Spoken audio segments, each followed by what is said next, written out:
Contoh pelanggaran etika dalam penggunaan teknologi informasi dan komunikasi. Pelanggaran etika sering dilakukan menggunakan dua cara. Yang pertama yaitu dengan menyerang sistem keamanan komputer, dan yang kedua yaitu melakukan kejahatan lewat dunia maya.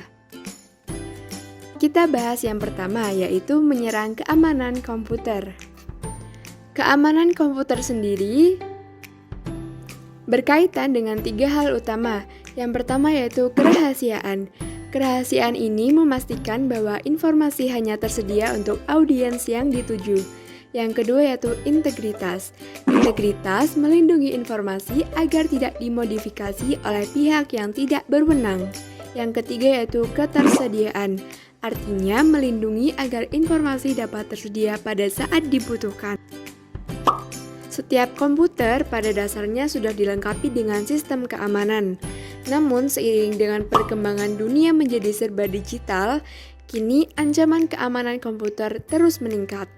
Jenis ancaman keamanan komputer yang berbahaya adalah yang pertama yaitu virus. Virus komputer adalah program jahat yang dimuat ke komputer dengan tujuan untuk merusak sistem komputer korban supaya tidak akan dapat beroperasi dengan baik atau bahkan berhenti total. Yang kedua yaitu worm atau cacing komputer. Resiko potensial dari worm sendiri adalah dapat menghabiskan ruang hard disk komputer karena worm dapat mereplikasi dalam volume yang banyak dan dengan kecepatan yang tinggi. Yang ketiga yaitu phishing. Caranya adalah dengan mengaku sebagai orang atau pihak bisnis yang dapat dipercaya. Pfizer berusaha mencuri informasi keuangan atau informasi pribadi yang sensitif melalui email palsu atau pesan instan. Yang keempat yaitu botnet. Apabila komputer terinfeksi botnet, maka saat komputer tersebut terhubung ke jaringan, komputer akan menjalankan instruksi yang diberikan oleh botmaster. Yang kelima yaitu rootkit. Setelah rootkit terinstall, maka pengontrol rootkit akan dapat mengeksekusi file dari jarak jauh dan mengubah konfigurasi sistem pada mesin host. Yang terakhir yaitu keylog. Keyloggers dapat melacak aktivitas real-time pengguna di komputer yang dijalankan. Mekanisme ini menyimpan catatan semua penekanan tombol yang dibuat di keyboard pengguna, sehingga sangat mudah bagi pelaku untuk mencuri nama pengguna atau kata sandi seseorang. Lanjut ke pembahasan cara yang kedua yaitu melalui kejahatan dunia maya. Komputer mungkin digunakan untuk melakukan kejahatan atau bisa juga menjadi sasaran kejahatan. Beberapa contoh kejahatan di dunia maya adalah yang pertama yaitu cyberbullying.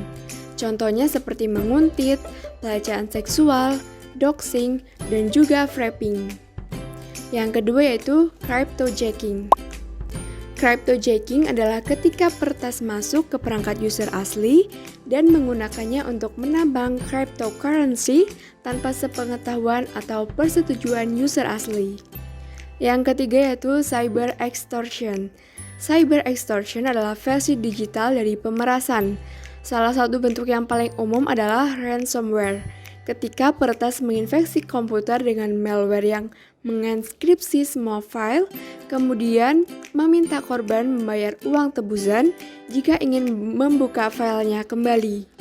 Yang terakhir yaitu cyber espionage. Kekuatan dunia menggunakan kelompok peretas sebagai salah satu senjata dalam matriks rumit politik global. Mencuri rahasia intelijen dan menggunakan malware untuk menyerang pembangkit nuklir adalah contoh di mana kelompok yang disponsori negara dapat melakukan beberapa hal menakutkan di panggung dunia.